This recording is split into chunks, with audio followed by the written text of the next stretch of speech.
네, 안녕하세요. 조승희 세무사입니다. 이번 시간부터는 저랑 전산회계 1급을 같이 공부해 볼 건데요. 바로 전산회계 1급 개요부터 보실게요. 네, 이 전산회계 1급은 전산회계 2급보다 한 단계 더 난이도가 높은 시험이죠. 그래서 전산회계 2급하고 비교해 봤을 때 전산회계 1급에서 추가되는 부분은 먼저 재무회계 파트에서는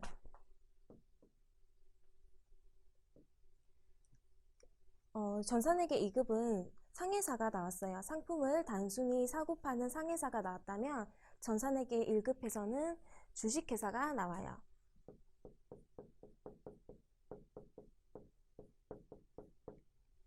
네, 이 주식회사의 가장 큰 특징은 바로 주식을 발행을 한다라는 거죠. 그렇기 때문에 자본 파트의 중요성이 높아졌고요. 그래서 자본 파트를 추가적으로 잘 정리해서 들고 가시면 되실 것 같습니다. 그 다음에 원가회계가 추가가 되었죠. 이 원가회계는 제품을 만드는 제조회사에서 쓰이는 게 바로 원가회계인데 제품을 만들 때는 이 원가가 소요가 된다라는 거죠. 그래서 그 원가가 얼마인지를 구하는 게 바로 원가회계입니다. 그 다음 부가가치세가 추가가 되었는데요. 이 부가가치세는 세법이죠. 세법은 이제 처음에 접할 때 되게 어려우실 수가 있는데 전산회계 1급에서 부가가치세의 난이도는 좀 낮은 수준으로 출제가 되고 있기 때문에 공부하시면 충분히 맞추실 수가 있고요. 이 부가가치세는 실무의 메인 매출 전표 입력이랑 연결이 되는 부분이기 때문에 잘 정리해서 들어가시면 되실 것 같고 이 실무 부분에 봤을 때는 일반 전표 입력 18점, 메인 매출 전표 입력 18점으로 배점이 가장 높죠. 이것 역시 분계인데요. 전산회계 1급에서도 분계가 가장 중요하다라는 거, 분계 연습을 많이 해두시면 되실 것 같아요. 그 다음에 시험 일정을 보면은 이제 연 6회죠. 두 달에 한 번씩 있는 시험이고요. 시험 방법은 이론 30%, 실무 70%로 실무의 비중이 높은 시험이죠. 저희는 이제 K랩이라는 프로그램을 이용해서 같이 공부해 볼 거고요. 이 K랩이라는 게 바로 세무사랑이죠. 세무사랑. 네, 세무사랑을 통해서 같이 공부해 볼 거고요. 그다음에 합격자 결정 기준은 100점 만점에 70점 이상인 절대평가 기준 시험이죠. 네, 그러면 본격적으로 이제 수업을 들어가 볼 건데요. 첫 번째가 바로 재무회계 기초 파트죠. 이 부분은 이제 실무보다는 이론이 중심이 되는 파트예요. 그래서 이론 문제를 대비하실 때 잘 정리해서 들어가시면 됩니다. 재무회계 기초 이 파트에서는 이 5가지를 배워볼 거고요. 하나씩 차례대로 보겠습니다. 네, 첫 번째 회계의 요소에 대해서 배울 거예요. 자, 보시면 회계 단위라는 말이 나오고 회계 기간이라는 말이 나오죠. 자, 회계 단위는 기업은 하나의 회계 단위가 된다라는 거고요. 네, 회계 기간은 이제 사업 연도를 회계 기간이라고 하죠. 이 사업 연도는 보통 1월 1일부터 12월 31일까지 이 1년을 하나의 회계 기간으로 많이 설정하고 있죠. 그래서 1월 1일은 이제 회계 기간의 초다라고 해서 기초라고 하고요. 그 다음에 12월 31일은 회계 기간의 말일이다 라고 해서 기말이라고 쓰고 있죠. 올해가 2019년인데 그러면 2019년 1월 1일부터 12월 31일까지가 또 하나의 회계 기간이 되는 거겠죠. 그걸 우리는 단기라고 부르고요.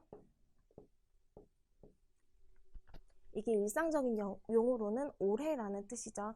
그 다음 이제 내년 2020년에도 1월 1일부터 12월 31일까지 회계 기간이 시작이 되겠죠. 그럼 우리는 그걸 차기라고 부를 거예요. 그리고 작년도, 전년도는 정기라고 부르고 있죠. 그래서 전기와 단기와 차기의 개념 이제 알아두시면 되시고요. 꼭 1월 1일부터 12월 31일까지를 하나의 회계 기간으로 할 필요는 없어요. 6개월을 하셔도 되고 그건 정관에서 정하기 나름인데 주의하셔야 되실 건 회계 기간은 1년을 초과할 수 없다라는 거.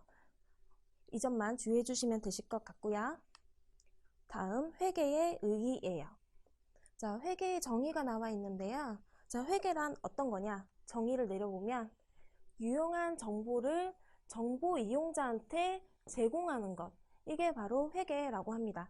이 유용한 정보는 어떤 게 유용한 정보냐면 이제 재무회계 같은 경우는 이제 한 회계 기간 동안의 분계를 통해서 그 분계를 가지고 재무제표라는 것을 만들어내죠.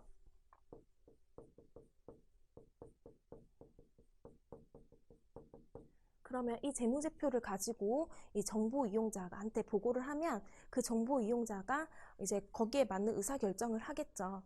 그래서 이 회계는 정보 이용자에 따라서 분류를 할 수가 있어요.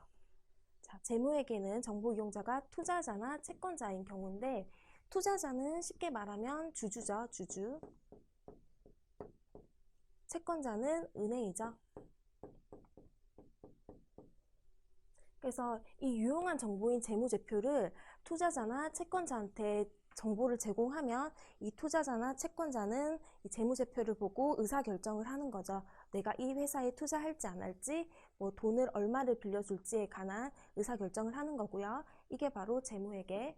그다음에 원가회계는 앞에서 잠깐 설명드렸는데 이 제품을 만드는데 원가가 얼마가 소요가 되냐라는 게 바로 원가회계죠. 그 정보 이용자는 바로 회사 내부 이용자인 경영자나 관리자가 되는 거겠죠. 그래서 정보 이용자에 따라서 회계를 두 가지로 분류를 할 수가 있습니다. 네, 다음 부기에 대한 건데요. 자, 부기는 어떤 거냐면 장부기장의 줄임말이 바로 부기예요. 이 부기는 두 가지로 나눠볼 수가 있어요. 단식부기랑 복식부기. 이 단식부기는 보면 일정한 원리 없이 거래의 어느 한 측면만을 기록하는 것. 일정한 원리 없이. 그래서 내가 만약에 교통비를 뭐 10,000원을 썼다라고 하면은 그냥 단순하게 교통비로 10,000원을 썼다. 뭐 이렇게만 나타나는 게 바로 단식부기죠. 자, 복식부기는 어떤 거냐면 원인과 결과, 즉 거래의 양측면을 차변하고 대변에 기록하는 것. 자, 우리 회계에서는 바로 이 복식부기를 사용을 하는 거죠. 그래서 내가 만약 교통비 10,000원을 썼다라고 하면은 복식부기에 의해서는 차변에 교통비 10,000원, 대변에 내가 이걸 현금으로 썼다라고 가정해 볼게요. 그럼 현금으로 10,000원. 이렇게 한 가지 거래를 가지고 차변과 대변에 기록이 되는 거죠. 이게 바로 복식부기고요. 이 복식부기의 특징은 첫 번째, 거래의 이중성. 우리가 이 한 가지 거래를 가지고 차변과 대변에 두 가지로 나눠서 기록이 됐죠. 그거는 우리 거래의 이중성이라고 불러요. 자, 그 다음 대차평균의 원리. 대차평균의 원리는 뭐냐면 우리가 차변과 대변에 나눠서 기록을 했는데 이 차변과 대변의 합이 항상 일치를 해야 된다라는 거죠. 그게 바로 대차평균의 원리고요. 거래의 이중성과 대차평균의 원리는 기억을 해두셔야 됩니다. 자, 기출문제 그럼 한번 풀어볼게요. 자, 회계상 거래가 발생하면 재무제표에 차변과 대변이 동시에 영향을 미치는데 이는 회계의 어떤 특성 때문인가? 자, 회계상 거래가 발생하면 차변하고 대변에 동시에 영향을 미친대요. 이거는 아까 복식부기의 특징 중에서 거래의 이중성에 해당이 되는 거겠죠. 이 거래가 발생하면 차변하고 대변 이렇게 나눠서 두 개로 기록이 된다. 거래의 이중성이라고 말씀드렸죠. 그 답은 1번이고요. 자, 두 번째, 회계는 기록 계산하는 방법에 따라서 단식회계와 복식회계로 나눌 수가 있다. 다음 중 복식회계의 특징과 거리가 먼 것은 이라고 했어요. 자, 1번부터 볼게요. 자기 검증이 불가능하다. 자, 복식회계의 특징, 거래의 이중성이랑 대차평균의 원리라고 말씀드렸죠. 이 대차평균의 원리는 항상 합이 같아야 된다고 말씀을 드렸잖아요. 그렇기 때문에 차변과 대변이 합이 맞지가 않으면 그 분계는 잘못된 분계라는 거죠. 그렇기 때문에 자기 검증이 불가능한 게 아니고 가능하다라는 게 복식회계의 특징이죠. 답은 바로 1번이고요. 자, 2번 재무상태와 손익을 파악하기 쉽다. 맞는 말이죠. 자산, 부채, 자본 등 모든 변화를 기록할 수 있다. 맞는 말이고요. 일정한 원리에 따라 기록한다. 맞는 말입니다. 답은 1번이고요. 자, 다음 회계의 순환 한번 볼게요. 자, 회계의 순환이란 건 어떤 거냐면 우리가 한 회계 기간 동안에 이런 과정을 거쳐서 재무제표를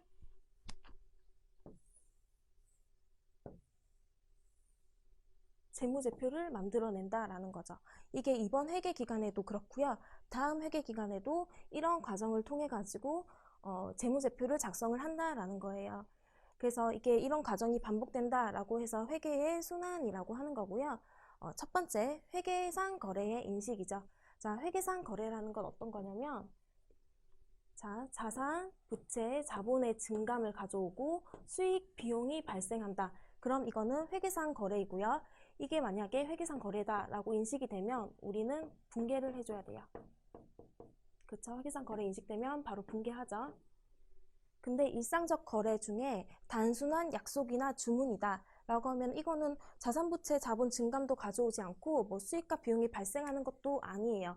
그렇기 때문에 우린 이거는 분개하지 않아요. 그래서 회계상 거래인지 먼저 인식하고 그 다음에 분개를 한다라는 거. 자, 기출문제 밑에 한번 풀어볼게요. 다음 중 회계상의 거래에 해당되는 것은 자, 1번 광고료 17만 원을 현금으로 지급하다. 네, 바로 정답이죠. 자, 광고료라는 비용이 현금으로 지급됐대요. 그러면 분개를 해보면 광고료 17만 원, 현금 17만 원. 네, 이런 식으로 분개가 가능하죠. 그래서 답은 1번이고요. 2번, 3번, 4번 보면은 자, 2번 약속하다. 회계상 거래가 아니죠. 제품을 주문받다. 회계상 거래가 아니고요. 월급을 뭐 230만 원으로 채용하다. 이거 전부 다 뭐 자산부채 자본 증감을 가져오지도 않고 수익 비용을 발생하게 하지도 않기 때문에 정답은 바로 1번이고요. 자, 그 다음 회계순환의 과정 계속 보실게요. 자, 분개 다음에 하는 게 바로 정기죠. 정기라는 거는 무슨 뜻이냐면 이 분개했던 거를 옮겨 적는다라는 뜻이에요. 옮겨 적는다. 그게 바로 정기고요. 이 정기 과정이 끝나고 난 다음에 시산표 작성을 하는 거죠. 자, 시산표는 어떤 거냐면 자, 시산표는 총계정 원장의 내용들을 한 곳에 모아 놓은 집계한 표예요. 집계한 표. 이 시산표는 이렇게 생겼어요. 보시면 시산표는 이제 가운데 계정 과목이 이렇게 짜라락 나오고요. 그 다음에 차변과 대변 이렇게 나눠져 있죠. 이것 역시 이제 대차평균의 원리에 의해서 차변과 대변의 합이 같아야 돼요. 만약 차변과 대변의 합이 같지 않다라고 하면은 그거는 전에 뭐 분개나 정기가 잘못된 거겠죠. 그렇기 때문에 시산표는 이제 자기 검증이 가능하다라고도 해요.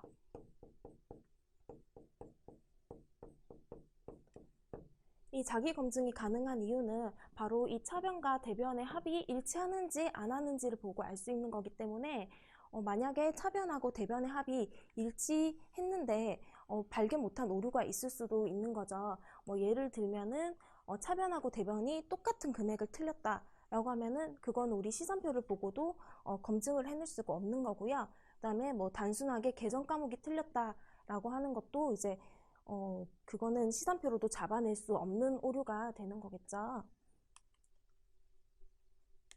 그래서 시산표는 이제 자기 검증이 가능하다라는 거 네, 알아두시면 되실 것 같고요. 그 다음에 시산표 등식을 한번 볼게요. 자, 보면 기말자산 플러스 총비용은 기말부채 플러스 기초자본 플러스 총수익이다. 자, 이 등식은 어떻게 나오는 거냐면 자, 먼저 보시면 기말자산, 기말부채 다 기말이죠. 근데 자본은 기초자본이에요. 왜 기초가 나왔냐면 이건 이제 재무상태표랑 손익계산서의 흐름을 알고 계셔야 되는데 자, 보시면 재무상태표 2019년 1월 1일 기초 시점의 재무상태표예요. 이 기초 시점에 재무상태표 자산, 부채, 자본이 있고 그 다음에 이 19년도 한 회계 기간 동안에 손익계산서가 마감이 되었어요. 그러면 수익하고 비용을 뺐는데 이익이 나서 단기 순이익이 발생했다라고 할게요. 그럼 이 단기 순이익은 이 자본으로 들어가는 거죠. 그래서 단기 순이익이다라고 했으면 자본이 아마 증가했을 거란 말이죠. 그러면 2019년 12월 31일에 이 자본은 이미 단기 순이익이 발생돼서 들어간 증가한 자본이 여기 반영되어 있단 말이죠. 그러면 만약에 내가 이게 기초자본이 아닌 기말자본이라고 했으면 총비용하고 총수익의 차이인 이 당기순이익이 기말에 이미 들어가 있기 때문에 중복이 된다라는 거죠. 그렇기 때문에 기말이 아닌 기초자본을 써야지 중복되지 않는다라는 거 기억해 두시면 되실 것 같고요. 자, 다음 마지막 회계순환의 절차 마지막인 결산 및 결산 절차를 볼게요. 자, 결산한다라는 것은 즉 마무리 작업이죠. 마무리 작업. 그래서 이 결산을 통해서 장부를 마감을 하고 재무제표를 작성을 하는 거예요. 자, 보면은 뭐 예비 절차, 본 절차, 보고 절차 이렇게 나와 있는데 뭐 이런 절차 내용이 중요한 건 아니고요. 결산 본 절차의 내용을 한번 보려고 준비를 했어요. 자, 보면 총계정 원장의 마감 순서가 나와 있는데요. 자, 비용 수익 계정을 손익으로 마감해서 이 손익 계정을 자본으로 마감한대요. 그쵸? 그래서 이 자본이 이제 자산부채 자본 계정을 마감을 해서 차기 2월로 마감된다. 이 차기 2월이라는 게 무슨 뜻이냐면 차기가 내년도죠. 그래서 내년도로 넘긴다라는 거죠. 그러면 이 기말 시점의 자산부채 자본은 이제 내년도 차기의 기초 자산부채 자본이 되는 거겠죠. 그래서 흐름을 알아두시면 되실 것 같고요. 자, 기출문제 바로 풀어볼게요. 자, 다음 중 이론상 회계순환 과정의 순서가 가장 맞는 것은 1번부터 볼게요. 자, 기말 수정 분계. 자, 기말 수정 분계를 했어요. 그러면 그 분계한 걸 바탕으로 수정 후 시산표를 작성을 해야겠죠? 그 다음에 수익 비용 계정이 마감돼서 그 다음 손익으로 가는 거죠. 이 손익이 자본으로 가서 자산부채 자본 계정이 마감이 되고 재무제표가 작성이 되는 거겠죠. 자, 답은 바로 1번이겠고요. 자, 그러면 이제 재무제표에 관해서 볼게요. 자, 이 재무제표는 재무상태표, 손익계산서, 자본변동표, 현금흐름표, 주서 이 5가지를 재무제표라고 합니다. 이 5가지 중에서 가장 중요한 건 재무상태표랑 손익계산서 이 2개가 가장 중요하죠. 자, 이 재무제표 작성을 하는 데는 이제 일반적인 원칙이 있다라는 거죠. 6가지인데 하나씩 보시면 1번 계속기업. 이 재무제표를 작성하는데 계속기업을 가정을 하고 작성을 한다라는 거고요. 자, 2번 재무제표의 작성 책임과 공정한 표시. 재무제표를 작성하는 데는 경영진한테 책임이 있고 표시를 공정하게 해야 된다라는 뜻이고요. 재무제표 항목의 구분과 통합 표시. 이거는 이제 중요한 항목은 구분해서 표시하고 별로 중요하지 않은 항목은 통합해서 표시하라 라는 뜻입니다. 다음 비교 재무제표의 작성. 이거는 이제 비교 가능성을 좀 높이기 위해서 우리 전기의 재무제표랑 이제 단기의 재무제표랑 비교하는 형식으로 해서 작성을 한다라는 거고요. 다음 재무제표의 항목의 표시와 분류의 계속성. 이것 역시 이제 비교 가능성을 좀 올리기 위해서 내가 만약에 그렇게 항목을 표시하고 분류를 했으면 계속해서 그렇게 하라라는 거죠. 맥이 동일하게 작성을 하라라는 뜻입니다. 자, 다음 재무제표의 보고 양식. 이거는 뭐 재무제표를 간단하고 명료하게 작성해라 라는 거겠죠. 자, 이 1번 원칙 6개는 기억을 하시기도 되게 무리일 거고 기억을 하실 필요도 없어요. 그냥 그렇구나 하고 이해하시고 넘어가시면 됩니다. 자, 재무제표 중에 재무상태표를 먼저 볼게요. 자, 재무상태표는 일정 시점 현재의 자산, 부채, 그리고 자본에 대한 정보를 제공하는 재무보고서입니다. 여기서 키워드는 일정 시점이죠. 그래서 재무상태표를 보면 항상 여기에 시점이 나와 있어요. 2019년 뭐 1월 1일, 뭐 아니면 12월 31일 이런 식으로 시점이 나와 있어요. 그래서 그 일정 시점에 자산, 부채, 자본에 대한 정보를 제공하는 게 재무상태표다. 이 재무상태표를 작성하는데도 기준이 있대요. 자, 아까 재무제표 작성 기준하고 겹치는데요. 보면 재무상태표 항목의 구분과 통합 표시. 역시 중요한 항목은 구분해서 표시하고 중요하지 않은 항목은 통합해서 표시하라라는 거. 그리고 1년 기준과 유동성 배열법. 이게 바로 재무상태표 작성 기준 중에서 제일 중요한 거죠. 우리 1년 기준이라는 건 무슨 뜻이냐면 우리 재무상태표는 1년을 기준으로 해서 1년 안에 그 자산이 실현이 된다라고 하면은 우리는 그걸 유동성이 있다라고 해서 유동자산이라고 불러요. 그 1년이 넘어가면은 유동성이 없다라고 해서 비유동자산으로 분류를 합니다. 부채 역시 마찬가지로 유동부채, 비유동부채. 이렇게 나눠서 작성을 하고요. 그리고 유동성 배열법이라는 거는 유동성이 큰 순서대로 이렇게 작성을 하는 거죠. 그래서 이쪽으로 갈수록 유동성이 작은 거겠고요. 뭐 이쪽으로 갈수록 유동성이 큰 거겠죠. 그래서 이렇게 작성을 한다라는 거고요.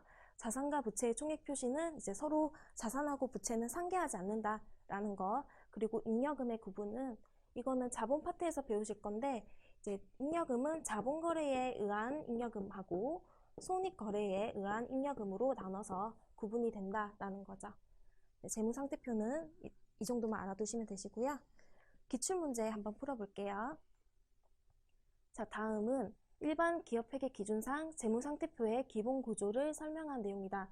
틀린 것은 자, 1번 자산은 유동자산과 비유동자산으로 구분한다. 1년을 기준으로 해서 유동자산하고 비유동자산으로 구분을 했죠. 자산과 부채는 유동성이 작은 항목부터 배열하는 것을 원칙으로 한다. 유동성이 작은 게 아니고 유동성이 큰 항목부터 배열하는 것을 원칙으로 하고 있어요. 자, 부채 역시 유동부채, 비유동부채 구분하는 거고요. 자본은 뭐 이렇게 구분을 한다라고 했는데 이거는 자본 파트에서 보시면 아실 수 있어요. 이건 넘어가고 답은 2번이다. 자, 다음 문제죠. 다음 설명 중 가장 옳은 것은 자, 1번 자산이 증가하고 부채가 증가하면 자본이 반드시 증가한다. 자, 이런 문제를 풀 때는 재무상태표를 그려보면 쉽게 푸실 수가 있어요. 우리 재무상태표가 자산, 부채, 자본 이렇게 생겼죠. 그래서 이 자산하고 부채하고 자본이 각 이렇게 생겼고 이게 대차평균의 원리에 의해서 이렇게 맞아야 되는 거죠. 그러면 식을 도출을 할 수가 있죠. 자산은 부채 플러스 자본이다. 자, 그럼 이 식을 봤을 때 자, 아까 1번 자산이 증가하고 부채가 증가하면 자본이 반드시 증가한다. 자, 이거는 반드시라는 말을 빼줘야겠죠. 만약에 자산이 이만큼 증가했는데 부채가 이만큼 증가했다 라고 하면은 자본은 오히려 줄어들어야지 맞는 거겠죠. 그래서 반드시라는 말이 빠져야 되는 거고요. 2번 자산이 증가하고 부채가 감소하면 자본이 반드시 증가한다. 자, 자산이 증가하고 부채가 감소했어요. 그러면은 이게 합계가 맞아야 되니까 자본은 증가하는 게 맞겠죠. 그러면 답은 2번이죠. 네, 다음 재무제표의 손익계산서 볼게요. 자, 손익계산서는 일정 기간 동안 기업의 경영 성과에 대한 정보를 제공하는 재무보고서이다. 자, 여기서 키워드는 일정 기간이죠. 그래서 재무제표의 손익계산서를 보면 손익계산서는 이렇게 되어 있어요. 2019년 1월 1일부터 2019년 12월 31일까지. 그래서 이 일정 기간 동안에 손익을 나타내는 게 바로 손익계산서입니다. 자, 손익계산서는 수익과 비용은 발생주의에 입각하여 인식하고요. 자, 이 발생주의라는 건 뭐냐면 비교되는 게 현금주의랑 비교가 되는데 자, 현금주의는 실제로 돈이 나가고 실제로 돈이 들어오면은 그때 인식하는 게 현금주의예요. 하지만 발생주의는 내가 실제로 돈을 쓰거나 뭐 돈이 들어온 게 없어도 수익과 비용이 발생했다라고 인식이 되면은 이제 재무제표에다가 손익과 비용을 인식을 해주는 것. 그게 바로 발생주의입니다. 다음 총액주의는 역시 재무상태표랑 똑같이 상계에서 나타내지 않는다라는 거, 총액으로 나타낸다라는 거. 다음 재무제표 나머지 3개 현금흐름표, 자본변동표, 주석 이렇게 있는데 이거는 이제 이름만 기억을 해두시면 되실 것 같아요. 별로 중요하진 않기 때문에 이름만 기억을 해두시고요. 자, 기출문제 다음 중에서 재무제표에 해당하는 것은 자, 재무제표 보시면 현금흐름표, 자본변동표, 주서, 그리고 재무상태표랑 손익계산서가 있었죠. 그럼 답은 1번이죠. 이런 문제는 이제 나오시면은 틀리시면은 안 되는 문제겠죠. 네, 다음은 재무회계 개념 체계 볼게요. 보면 회계 정보의 질적 특성에 대해서 나와 있죠. 우리 회계라는 게 유용한 정보를 정보 이용자한테 제공하는 것이 회계라고 했잖아요. 그러면 그 회계 정보가 유용하다라고 하기 위해서 갖추어야 할 주요 속성이 있다라는 거죠. 두 가지가 있는데 첫 번째가 바로 목적 적합성이고요. 그 두 번째가 바로 신뢰성이에요. 이 목적 적합성에는 세 가지 하부 속성이 있고요. 신뢰성에도 이 세 가지 하부 속성이 있어요. 자, 목적 적합성 먼저 보면은, 자, 목적 적합성이 있는 정보는 정보 이용자가 기업 실체의 과거, 현재, 미래 사건의 결과에 대한 예측을 하는데 도움이 돼야 한다. 이게 바로 목적 적합하다라는 거고요. 그러면 세 가지 하부 속성이 만족이 돼야 되는데, 첫 번째 예측 가치. 기업 실체의 미래의 재무 상태, 경영 성과 등을 예측하는데 그 정보가 활용될 수 있는 능력. 그러면 예측 가치가 뜻하고 있는 건 바로 미래를 뜻하고 있는 거고요. 자, 피드백 가치. 당초 기대치를 확인 또는 수정되게 함으로써 의사결정에 영향을 미칠 수 있는 능력. 자, 피드백 가치는 당초 기대치를 확인 또는 수정되게 함으로써 의사결정에 영향을 미칠 수 있대요. 그러면 피드백 가치는 과거를 뜻하는 거겠죠. 자, 다음 세 번째, 적시성. 자, 적시성은 정보가 의사결정에 반영될 수 있도록 적시에 제공이 돼야 된다라는 거죠. 그러면 적시성은 현재를 뜻하는 게 되겠죠.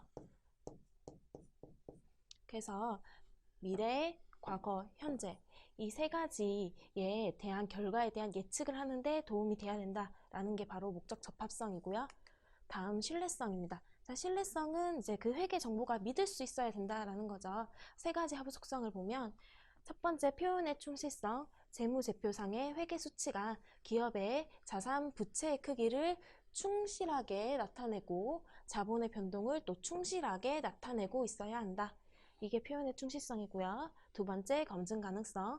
다수의 독립적인 측정자가 유사한 결론에 도달할 수 있어야 한다. 이제 독립적으로 각각 측정을 하는데 그 결과값은 결국 유사해야 된다라는 거죠. 자, 다음 세 번째, 중립성. 의도된 결과를 유도할 목적으로 특정 정보를 표시함으로써 정보 이용자의 의사결정에 영향을 미치게 한다면 중립적이라고 할 수 없다. 그 어떤 결과를 의도하기 위해서 어떤 정보를 제공한다면 그거는 이제 신뢰성이 깨진 정보다라는 거죠. 그래서 이 목적 적합성과 이 신뢰성의 이 두 가지 속성을 잘 기억해 두시면 되실 것 같습니다. 자, 다음 질적 특성 간의 상충 관계. 자, 질적 특성 뭐 있었죠? 목적 적합성이랑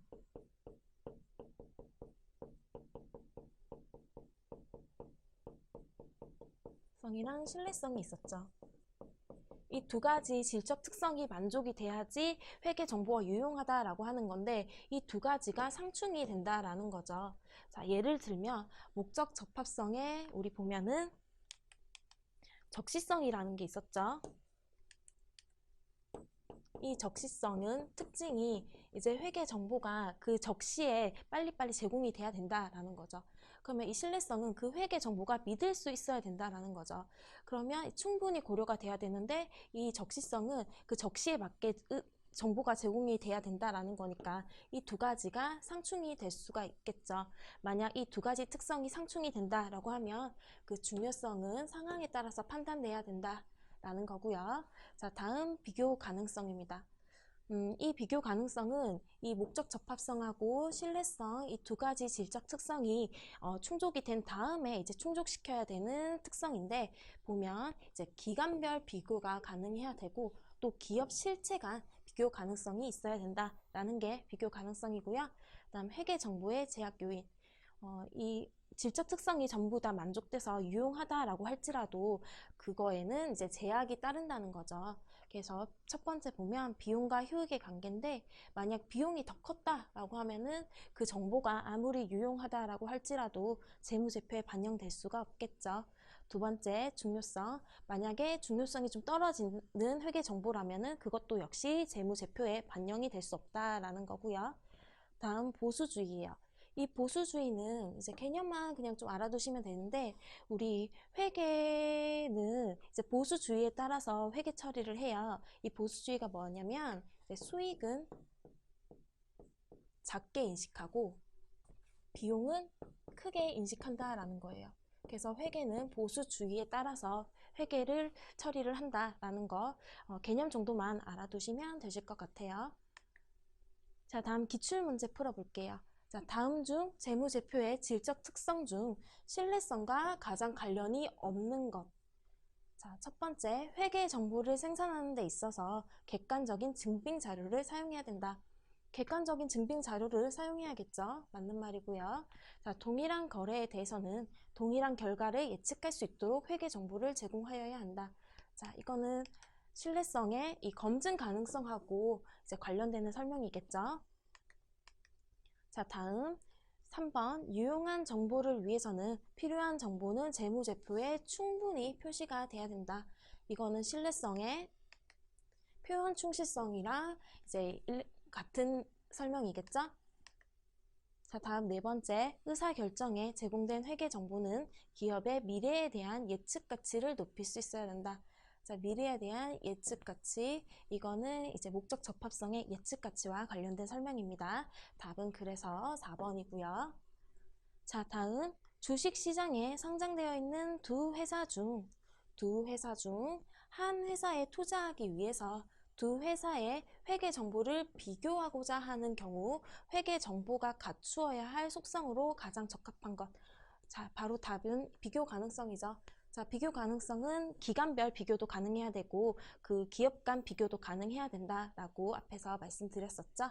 자, 그래서 기출 문제를 끝으로 이번 시간은 마무리할 거고요. 다음 시간 당좌 자산에 대해서 배워보도록 하겠습니다.